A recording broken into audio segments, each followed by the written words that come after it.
Hello students, welcome to advance online classes.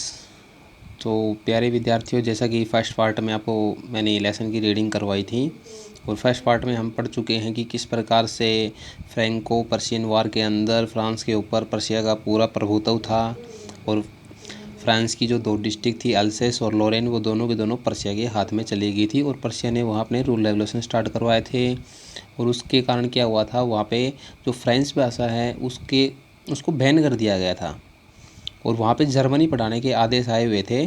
तो जो teacher है एम हेमल, उसका लास्ट दिन था और उसने क्लास के सामने अनाउंसमेंट की थी और गांव के बुज़ुर्ग लोग जब उनको ये बात जानने में आई कि आज उनके टीचर जो कि यहाँ 40 साल से टीचिंग कर रहे हैं, आज उनका लास्ट दिन है, तो वो रिस्पेक्ट दिखाने के लिए उनके प्रति और अपने देश के प्रति अपना रिस्पेक्ट शो करने के लिए वहाँ स्कूल के अंदर क्लासरूम में आए हुए थे और वहाँ बैठे हुए थे।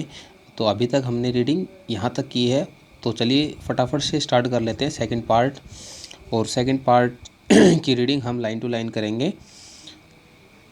तो देखिए सेकंड पार्ट में क्या कहता है, वही लड़का क्या बोलता है। While I was thinking of all this, जब मैं इन सब के बारे में सोच रहा था। किन सब के बारे में सोच रहा था भाई? अभी मैंने पीछे बताया था कि गांव के लोग वहाँ आए हुए थे, ठीक है, और थैंक्स करने के लिए मिस्टर हैमल का। और वो मतलब माहौल भी काफ़ी ज़्यादा अजीब था और काफ़ी स्ट्रेंज एटमॉस्फेयर बना हुआ था स्कूल में। तो जब फ्रेंड जो है वो लड़का जब इन सब के बारे में सोच रहा था, तो क्या क्या कह रहा है कि जब मैं इन सब के बारे में सोच रहा था, आई हेard माई नेम कॉल्ड, तो मैंने क्या सुना कि मेरा नाम बुलाया जा रहा है। भाई कोई इनका जो टीचर है वो इसका नाम लेके इसको बुला रहा है। अब क्या कह रहा है भाई, इट वॉज माई टर्न, अब मेरी बारी थी। टर्न का मतलब होता है बारी, ठीक है। अब मेरी बारी थी टू रिसाइट, रिसाइट का मतलब होता है पढ़ के सुनाना या व्याख्यान करना। अब लेसन को पढ़ने की, लेसन को रिसाइट करने की अब बारी किसकी थी? मेरी थी। What would I not have given to be able to say that dreadful rule for the participles all through very loud and clear and without one mistake। देखो क्या कह रहे हैं कि वाट would I not have given, भाई क्या कुछ नहीं दिया गया था मेरे को, टू बी एबल योग्य होने के लिए, टू से दैट ये कहने के लिए, the dreadful rules for the participles all through very loud and clear and without one mistake. भाई बिना कोई गलती किए, विदाउट वन मिस्टेक, बिना एक गलती भी किए, बहुत ही तेज़, लाउड एंड क्लियर रूप से पार्टिसिपल्स को पढ़ना, ठीक है, पढ़ने के लिए सक्षम बनाने के लिए मेरे टीचर ने मेरे को क्या कुछ नहीं दिया था। मतलब सब कुछ तो करवाया गया था, बट क्या कहता है भाई, I got mixed up on the first words and stood there. देखो मिक्सड अप का मतलब होता है अटकना, उलझना। लिटिल फ्रेंच क्या बोलता है कि मैं पहले ही वर्ड्स के अंदर क्या हो गया था, उलझ गया था, एंड स्टूड देयर, और वहाँ खड़ा रहा। मीन्स मतलब स्टार्टिंग में बोलता है ना भाई, मैं तो पार्टिसिपल्स के बारे में एक वर्ड तक नहीं जानता था। तो सीधी सी बात है, नॉर्मली है। इसके टीचर ने तो पूरी है मतलब कोशिश की थी पढ़ाने की, बट ये नहीं सीख पाया भाई। और जब इसके रिसाइट करने की बारी आई तब ये पहले ही वर्ड्स के अंदर उलझ गया था।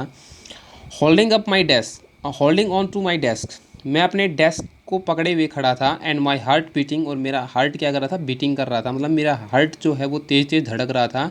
And no daring to look up, और डेयरिंग का मतलब था हिम्मत, और मेरी इतनी भी हिम्मत नहीं हो रही थी कि लुक अप, ऊपर देखूं, मैं अपने टीचर से नज़र मिला सकूं, मेरी इतनी भी हिम्मत नहीं हो रही थी। I had mister Hamel to say to me, मैंने सुना मिस्टर हैमल से टू मी, मिस्टर हैमल ने मेरे को क्या कहा भाई? मैंने एक बात सुनी कि मिस्टर हैमल ने मेरे को ये बात कही, आई वॉन्ट स्कोल यू, मैं तुम्हें डांटूंगा नहीं। स्कोल का मतलब होता है डांटना, मैं तुम्हें डांटूंगा नहीं। लिटिल फ्रेंच, छोटे फ्रेंच, मैं तुम्हें बिल्कुल भी नहीं डांटूंगा। You must feel bad enough, तुम्हें अवश्य ही फील करना चाहिए बहुत बुरा, क्योंकि तुमने अभी तक कुछ नहीं सीखा है। तुम्हें शर्म आनी चाहिए थोड़ी बहुत, अवश्य ही तुम्हें गिल्टी फील होना चाहिए। सी हाउ इट इज़, देखो सही ये सब कैसे हुआ है। एवरी डे, हर दिन, we have said to our self, भाई हर रोज़ हम अपने आप को कहते हुए आ रहे हैं, ठीक है, हर रोज़ हमने अपने आप से एक बात कही है। क्या कही है? Bah bah, I have plenty of time, I will learn it tomorrow. ठीक है, मेरे पास बहुत सारा समय है, मैं कल सीख लूँगा। मीन्स आज तक हम अपने साथ में एक्सक्यूजेज करते हुए आ रहे हैं और हमने अपने आप को आज तक सिर्फ ये बोला है, अबे बहुत टाइम है, कल सीख लेंगे, बहुत टाइम पड़ा है अभी तो मेरे पास में। एंड नाउ यू सी, और अब तुम देखो where we have come out, हम कहाँ आगे खड़े हो गए आज। Oh that's the great trouble with Alsace. ओह अरे यही तो एक बहुत बड़ी ट्रबल है, ग्रेट ट्रबल, बहुत बड़ी एक मुसीबत है। किसके साथ में? अल्सेस के साथ में। मतलब अल्सेस के साथ में नहीं, मतलब अल्सेस के जितने भी लोग हैं, अल्सेस के अंदर जितने भी लोग रह रहे हैं, उन सभी के साथ यही दिक्कत है। She puts off learning till tomorrow, पूरे अल्सेस ने काम हमेशा कल पे टाला है। पुट्स ऑफ का मतलब तो टालना, ठीक है। लर्निंग का जो काम है ना, लर्निंग का, वो कल पे टाला है पूरे अल्सेस ने। मतलब आज का काम आज नहीं, सिर्फ कल पे। नाउ दोज फेलोज़ होते हैं यहाँ पे, मतलब ये उन लोगों के लिए यूज़ किया गया है जो पर्शिया के लोग हैं। अब ये पर्शिया वाले आउट देयर जो वहाँ बाहर खड़े हैं ना, विल हैव द राइट, उनके पास अधिकार होगा टू से टू यू, तुम्हें कहने का, क्या कहने का अधिकार होगा? हाउ इज़ इट, ये कैसे है? You pretend to be Frenchman, तुम तो फ्रांसवासी होने का, प्रिटेंड का मतलब दिखावा, तुम तो दिखावा करते हो फ्रांसवासी होने का। And yet you can neither speak nor right your own language. न ही तो देखो, तुम सिर्फ और सिर्फ एक दिखावा करते हो फ्रेंचवासी होने का, ठीक है। और अभी भी तुम्हें अपनी खुद की लैंग्वेज न तो तुम्हें लिखनी आई है, न तुम्हें बोलनी आई है। But you are not the worst. आप मिस्टर हैमल क्या बोलते हैं फ्रेंच को? ये बोलते हैं, लेकिन तुम बुरे नहीं हो, बेकार नहीं हो, पुअर लिटिल फ्रेंच, बेचारे छोटे फ्रेंच, तुम पूर्ण रूप से घटिया नहीं हो। We have all the great deal, great deal का मतलब होता है काफ़ी होना, ठीक है। टू रेप्रोज का मतलब होता है भाई अपने आप को धिक्कारित करना, ठीक है, धिक्कार देना, बुरा भला बोलना अपने आप को। अवर सेल्फ विद, भाई हम सब के पास भी काफ़ी चीज़ें हैं कि हम अपने आप को कोस सकें, ठीक है, हम अपने आप को बुरा भला बोल सकें, ऐसी बहुत सारी चीज़ें हैं हमारे पास भी, मीन्स गलतियाँ हमारी भी हैं। Your parents were not anxious, anxious का मतलब होता है उत्सुक होना, ठीक है। Your parents were not anxious enough to have you learn, भाई तुम सीखो, इस बात में तुम्हारे पेरेंट्स भी उत्सुक नहीं थे। दे प्रीफर्ड, वो किस चीज़ को प्राथमिकता देते थे? टू पुट यू, तुम्हें डालने की, किस चीज़ में डालने की? काम में, वर्क में, ऑन ए फॉर्म, किसी एक कंपनी में, किसी फॉर्म में, और एट द मील्स का मतलब होता है मील, ठीक है। तुम्हारे पेरेंट्स जो हैं वो प्राथमिकता देते थे भाई तुम काम करो, तुम्हें किसी काम में लगाने की प्राथमिकता देते थे, किसी फॉर्म में या किसी मील में। So as to have a little more money, ताकि थोड़ा बहुत पैसा बन सके। एंड आई, और मैं, I have been to blame also, भाई ब्लेम का अधिकारी तो मैं भी हूँ, ब्लेम डालना। Have I not often sent you to water my flowers, क्या मैंने तुम्हें कभी अपने फ्लावर्स को पानी देने के लिए नहीं भेजा? इंस्टेड ऑफ लर्निंग, सीखने की बजाय। भाई ब्लेम का अधिकारी तो मैं भी हूँ, क्योंकि क्या मैंने तुम्हें कभी अपने फ्लावर्स को वाटर देने के लिए नहीं भेजा? भाई योर लेसन, तुम्हारा लेसन सीखने की बजाय। भाई फ्रेंड्स, ये मिस्टर हैमल क्या बोलते हैं इन लाइन में, ये बोलना चाह रहे हैं कि मैंने है ना हमेशा तुम्हें लेसन सीखने की बजाय अपने फूलों को पानी देने के लिए भेजा है, तो भाई ब्लेम तो मेरे को भी आना चाहिए। And when I wanted to go fishing, और जब मैं कभी फिशिंग के लिए जाना चाहता था ना, फिशिंग करना, मछली पकड़ना, did I not just give U A holiday, तो क्या मैंने तुम्हें छुट्टी नहीं दी? मीन्स क्या कह रहा है कि जब कभी भी मेरा प्रोग्राम होता था ना फिशिंग के लिए, तो मैं तेरे को छुट्टियां भी दे दिया करता था, ठीक है। तो भाई ब्लेम तो मेरे को भी आना चाहिए। Then from one thing to another, तब एक चीज़ के बारे में बातें करते हुए दूसरी चीज़ पे आना, ठीक है, दूसरी चीज़ पे आते हैं। M Hamel went on to talk of French language, mister Hamel बातें जारी रखते हैं, किस चीज़ की बातें जारी रखते हैं? फ्रेंच भाषा के बारे में। ये सब बातें बोलते हुए दूसरी बात पे आके वो फ्रांस भाषा के बारे में अपनी बातें करना स्टार्ट कर देते हैं, सेइंग, क्या कहते हुए, that it was the most beautiful language in the world. ये दुनिया की सबसे सुंदर लैंग्वेज थी। कौन सी? फ्रांसीसी जो भाषा है। द क्लियरेस्ट, सबसे clear language. The most logical, सबसे ज़्यादा तर्क संगत वाली language. That we must guard it among us, हमें इस सब को, ये जो लैंग्वेज है ना, इसको हम सबको क्या करना है? गार्ड करना है, इसकी रक्षा करनी है, इसको बचाए रखना है अमंग अस, हमारे बीच में। एंड नेवर फॉरगेट इट, और इसको भूलना नहीं है। भाई जर्मन लैंग्वेज चाहे आपके यहाँ पे स्टार्ट हो रही है, लेकिन आपको अपनी खुद की लैंग्वेज जो फ्रेंच लैंग्वेज है, इसको अपने अंदर ज़िंदा रखना है और हमेशा इसको याद रखना है, इसको भूलना मत। क्यों नहीं भूलना है? Because when people are enslaved, क्योंकि जब लोग गुलाम होते हैं ना, ठीक है, तब क्या होता है? जब लोग गुलामी का शिकार हो जाते हैं ना, as long as they hold fast, जितनी ज़्यादा उनकी होल्ड फास्ट मतलब जितनी ज़्यादा उनकी पकड़ होगी टू देयर लैंग्वेज, अपनी लैंग्वेज के प्रति, it is as if they had the key to their prison. तो ये लैंग्वेज उनके लिए उनके जेल की चाबी का काम करेगी। मीन्स जिस भी व्यक्ति की अपनी खुद की भाषा के ऊपर होल्ड है, वो व्यक्ति कभी गुलाम नहीं होगा किसी का भी। Then he open a grammar, तब उन्होंने ग्रामर की बुक खोली and read us our lesson, और हमें हमारा पाठ पढ़ाया उन्होंने।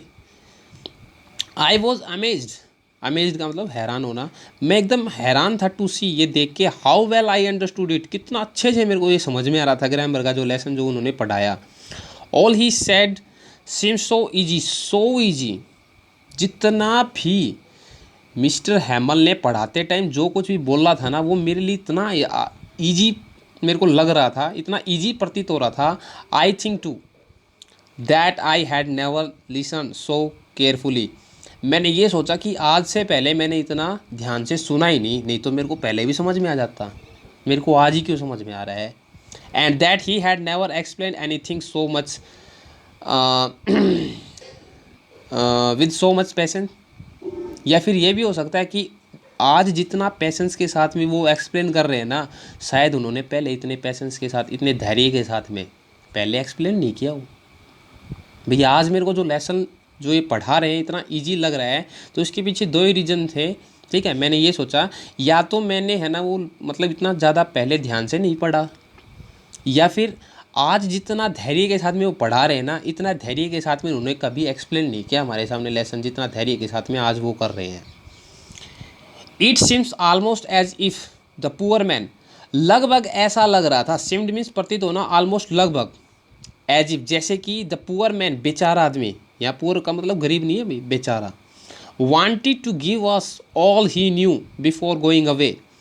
आज ऐसा लग रहा था कि बेचारा आदमी मिस्टर हैमल जो थे, वो आज हमें सब कुछ दे देना चाहते हैं जितना वो जानते हैं, मतलब आज वो सब कुछ हमें सिखा देना चाहते थे जो वो जानते थे। And to put it all into our heads, और इन सारी चीज़ों को जो वो बता रहे थे हमारे दिमाग के अंदर भर देना चाहते थे एट वन स्ट्रोक, एक ही बार में, एक ही प्रहार में। आफ्टर द ग्रामर का लेसन होने के बाद में, we had a lesson in writing, हमें एक लेसन दिया गया राइटिंग में। That day M Hamel had new copies for us, उस दिन एम हैमल के पास हमारे लिए नई कॉपियाँ थी, copies. Written in a beautiful round hand, एक बहुत ही सुंदर राउंड हैंड राइटिंग में लिखे हुए थे। उसके अंदर क्या लिखा हुआ था? फ्रांस, अल्सेस, फ्रांस एंड अल्सेस, ठीक है। ये चीज़ें उन कॉपीज़ के ऊपर लिखी हुई थी, ये वर्ड्स लिखे हुए थे उन कॉपीज़ के ऊपर राउंड हैंड में। अब देखो राउंड हैंड कैसे होते हैं भाई, देखो जैसा कि इस पिक्चर में, जैसा पिक्चर में दिखाया गया है, देखो राउंड हैंड राइटिंग होती है ये, मतलब घुमा घुमा के लिखना, ठीक है, काफ़ी अट्रैक्टिव लग रही है। तो they looked like little flags, वो जो पेज थे जिनके ऊपर फ्रांस अल्सेस लिखा हुआ था, वो सारे के सारे पेज किसके समान दिख रहे थे, किसकी तरह दिख रहे थे? फ्लैग्स, झंडों की तरह, फ्लोटिंग, जो कि लहरा रहे थे एवरीवेयर, हर कहीं, in the school room, school के कमरे में हर कहीं लहरा रहे थे।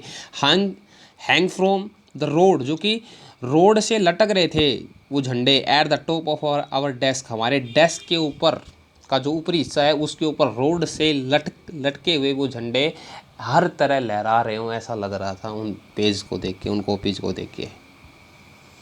We ought to have seen, हमें ये चीज़ देखनी चाहिए, how everyone set to work, कि किस प्रकार हर कोई काम करने के लिए बैठ गया। मीन्स जितने भी बच्चे थे क्लास में, गांव के लोग आए थे, हर कोई काम करने के लिए बैठ गया। And how quite it was, और कितना क्वाइट का मतलब शांत, कितना शांत माहौल था क्लास का ये जब ये काम करने में बैठे हुए थे। The only sound was scratching, scratching का मतलब था स्क्रैच करना, ठीक है, scratching sound of pens over paper, कागज़ के ऊपर सिर्फ पेन के स्क्रैच होने की आवाज़ आ रही थी, पेन के घिसने की आवाज़ आ रही थी, और किसी भी प्रकार की कोई आवाज़ नहीं थी वहाँ पूरे क्लासरूम के अंदर। वंस सम बीचेस फ्लू इन, कभी कभार थोड़े बहुत ये जो कीट वगैरह हैं ये उड़ के अंदर आ जाया करते, आ जाते, आ गए थे। देखो ये देखो कीट इस प्रकार के होते हैं beetles. But nobody paid any attention to them, लेकिन किसी ने भी पेड अदा करना, अटेंशन मतलब ध्यान, मतलब किसी ने भी ध्यान नहीं दिया इन कीटों की तरफ। Not even the littlest one, ठीक है, लिटलेस्ट वन का मतलब होता है जो छोटे से छोटे जो बच्चे थे ना, उनका भी ध्यान नहीं था। Who worked right on chasing their fish hook, जो बच्चे, जो छोटे जो बच्चे थे ना, जो फिश हुक बनाने में अपना ध्यान लगाए हुए थे, उन बच्चों का भी ध्यान इनके ऊपर नहीं गया। As if that was friends, ऐसा लग रहा था जैसे ये भी एक फ्रेंड्स का हिस्सा हो। ऑन द रूफ, और छत के ऊपर द पिजन्स को कूड वेरी लो, ठीक है, पिजन्स ने आवाज़ करना, ठीक है ना, कूड का मतलब होता है यहाँ पे गुटर गुटर की जो आवाज़ होती है ना पिजन्स की, कबूतर्स की, ठीक है, वो आवाज़ बड़ी धीमी आवाज़ में वो मतलब गुटरगू कर रहे थे। And I thought to myself, और आई थॉट मैंने सोचा, टू माई सेल्फ खुद अपने ही मन में क्या सोचा, will they make them same sing in German, क्या ये जो पर्शिया के जो लोग हैं ना, ये हमसे जो जर्मन लैंग्वेज में मतलब हमें जर्मन लैंग्वेज सीखने के लिए बोल रहे हैं, क्या इन कबूतरों को भी सिंगिंग करवाएंगे क्या जर्मन लैंग्वेज में, क्या इनसे भी फ्रेंच भाषा छीन ली जाएगी क्या, इवन द पिजन्स, इन कबूतरों से भी।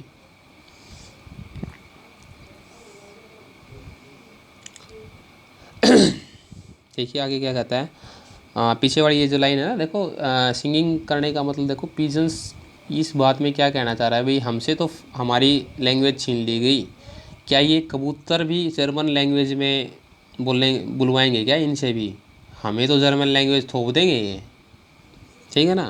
देखो काफ़ी मतलब डीप मीनिंग है वो इस बात में भी। When ever I looked up from my writing, जब कभी भी मैं ऊपर देख रहा था, नज़रें उठा के देख रहा था, अपना राइटिंग का काम कर रहा था उस टाइम, तो मैंने क्या देखा, आई सा मिस एम हेमल, मैंने एम हेमल को देखा, सिटिंग मोशनलेस, जो कि गति रहित बैठे हुए थे, इन हिज चेयर, अपनी चेयर में। एंड गेजिंग का मतलब होता है भाई टकटकी लगा के देखना, first at one thing and then other, एक बार तो एक चीज़ के ऊपर और फिर उसके बाद दूसरी चीज़ को, हर चीज़ को बड़ी बारीकी के साथ में टकटकी लगा के देख रहे थे अपनी चेयर पे बैठे हुए, एकदम गति रहित, मतलब किसी भी प्रकार के कोई मूवमेंट्स नहीं थे एम हेमल के अंदर। As if he wanted to fix in his mind just how everything looked in that little classroom, ठीक है, लिटिल क्लासरूम छोटा कमरा, क्लास, ठीक है, स्कूल के अंदर।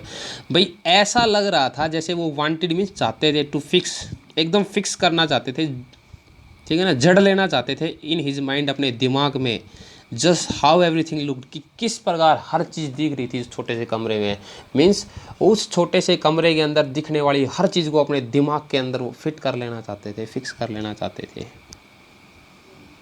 फैंसी, काफ़ी अजीब बात है, ठीक है, फैंसी का मतलब होता है काफ़ी हैरानी कर देने वाली, सरप्राइजिंग कर देने वाली बात। For 40 years he had been there in the same place, 40 साल तक वो इसी जगह पे रहे हैं, इसी क्लास में, इसी स्कूल में, विद हिज गार्डन आउटसाइड, ठीक है, अपने एक बगीचे के साथ में, ठीक है, आउटसाइड द विंडो, जो कि खिड़की के बाहर जो उसका बगीचा था उसके साथ में, and his class in front of him, और उसकी क्लास उस बगीचे के सामने, उसकी क्लास, यहाँ पे इसी जगह पे वो 40 साल तक रहे हैं।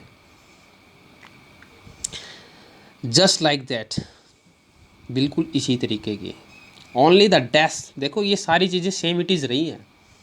Only the desk and benches have had been worn, ठीक है ना। वॉन का मतलब होता है घिसना, स्मूथ का मतलब होता है स्मूथ हो जाना, मुलायम हो जाना।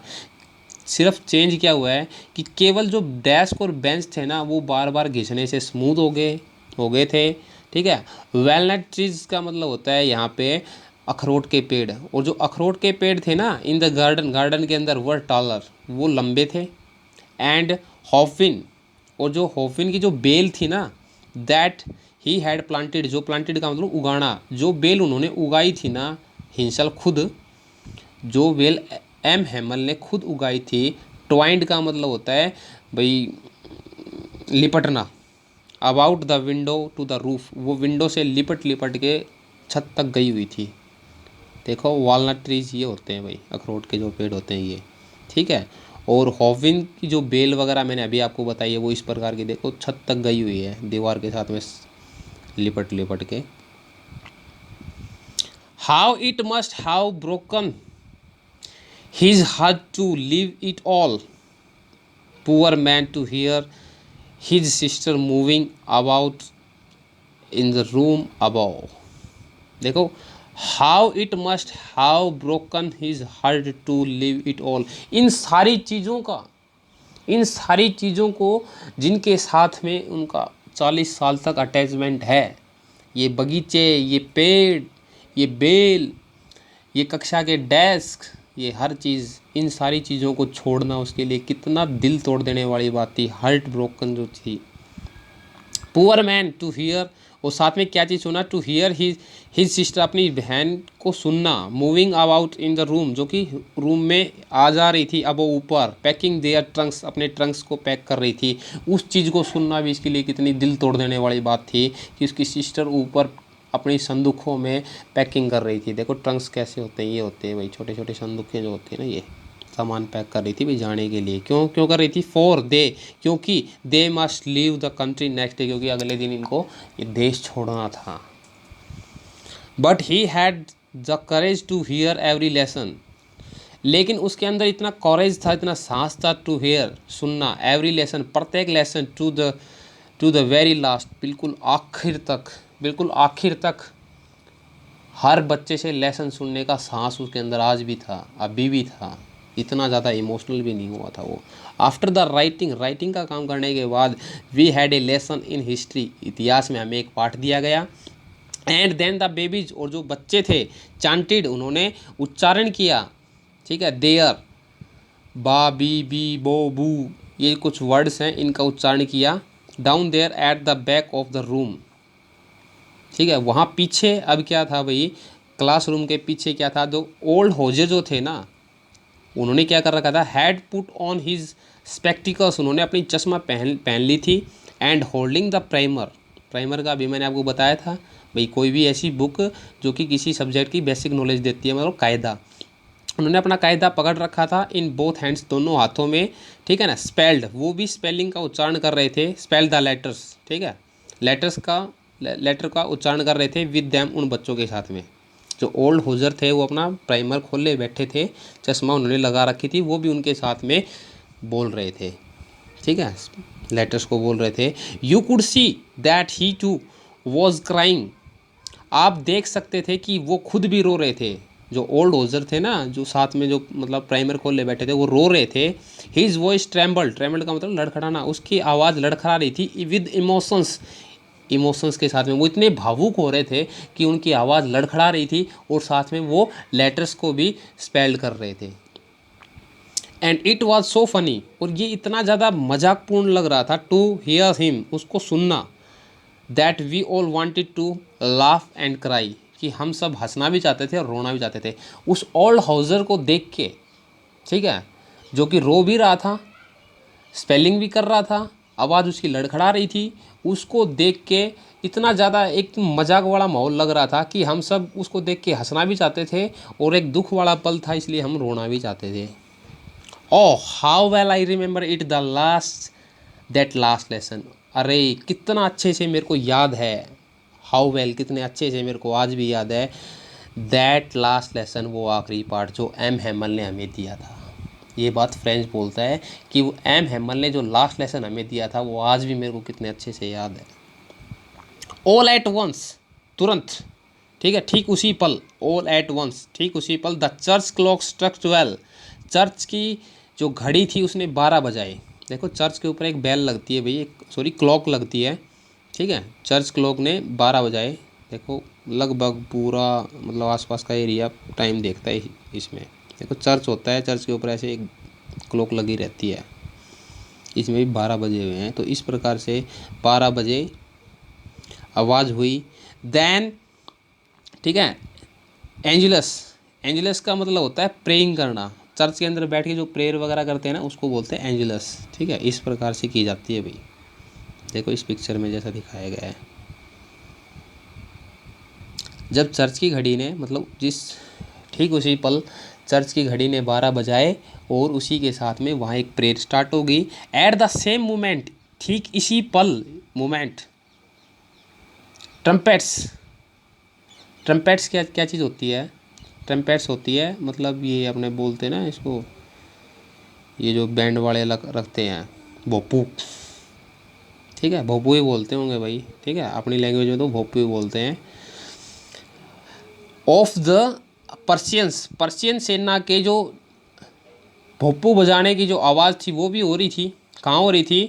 मतलब कब कब हो रही थी? रिटर्निंग फ्रॉम ड्रिल्स, जब वो ड्रिल से वापस लौट रहे थे, साउंडेड कर रहे थे अंडर आवर विंडोज़, हमारी खिड़कियों के नीचे से। भाई पर्सिया की जो सेना थी वो भोपू बजाते हुए वापस लौट रही थी ड्रिलिंग से, और वो हमारी खिड़की के नीचे से आवाज़ सुनी जा सकती थी। देखो ऐसे बताते हैं भाई इनको, जैसा इस पिक्चर में दिया गया है। देखिए नेक्स्ट लाइन में हम देखते हैं अब क्या हो रहा है। एम हैमल स्टूड अप, ठीक है, एम हैमल खड़े हो गए। वेरी पेल, बहुत ज़्यादा पीले पड़े हुए थे। देखो पीले पड़ने का यहाँ मतलब क्या है, वो इतने ज़्यादा दुख में थे, ठीक है, निर्जीव सा उनका चेहरा लग रहा था, बेजान उनका शरीर लग रहा था, इतनी टेंशन में थे। इन ही चेयर, अपनी चेयर में, अपनी चेयर से खड़े हुए। आई नेवर सा हिम लुक सो टॉल, ठीक है ना, वो एकदम सीधे खड़े थे और ज़्यादा लंबे भी लग रहे थे, मैंने आज तक उनको इतना लंबा नहीं देखा। माई फ्रेंड्स सैड ही, यहाँ पे ही कौन है? एम हैमल। एम हैमल ने क्या कहा? मेरे दोस्तों, आई आई रुक जाता है भाई, ठीक है, बट समथिंग चॉक्ड हिम, कोई चीज़ उसको चोक्ड का मतलब होता है रोक लेना, किसी चीज़ ने रोक लिया उनको। वो सिर्फ कितना बोले, क्या बोले? मैं, प्यारे मित्रों, मैं सिर्फ इतना बोल के रह गए वो। He could not go on, go on का मतलब आगे बढ़ना, आगे बढ़ना किस चीज़ में? बोलने में, अपना सेंटेंस बोलने में आगे नहीं बढ़ पाए, वो सिर्फ आई कह के रह गए। Then he turn to the blackboard, तब वो किसकी तरफ मुड़े? ब्लैक बोर्ड की तरफ मुड़े। टुक ए पीस ऑफ चौक, उन्होंने चौक का एक पीस उठाया। एंड, और bearing on with all his might, might का मतलब होता है ताकत, अपनी सारी ताकत को इकट्ठा करके, he wrote as large as he could, उन्होंने लिख दिया। रोट मीन्स लिख दिया, जितना बड़ा लिख सकते थे, कुड, जितना बड़ा लिख सकते थे उतना बड़ा लिख दिया। क्या लिख दिया? Vive la France, means long live France, फ्रांसीसी भाषा में है अभी ये वर्ड, ठीक है, इसका मतलब क्या है? फ्रांस जिंदाबाद, ये उन्होंने बोर्ड के ऊपर लिख दिया।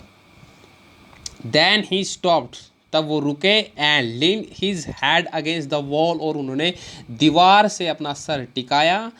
देखो दीवार से कैसे सर टिकाया, ऐसे, मतलब काफ़ी ज़्यादा इमोशनल हो गए थे भाई वो, ऐसे उन्होंने दीवार से अपना सर टिकाया।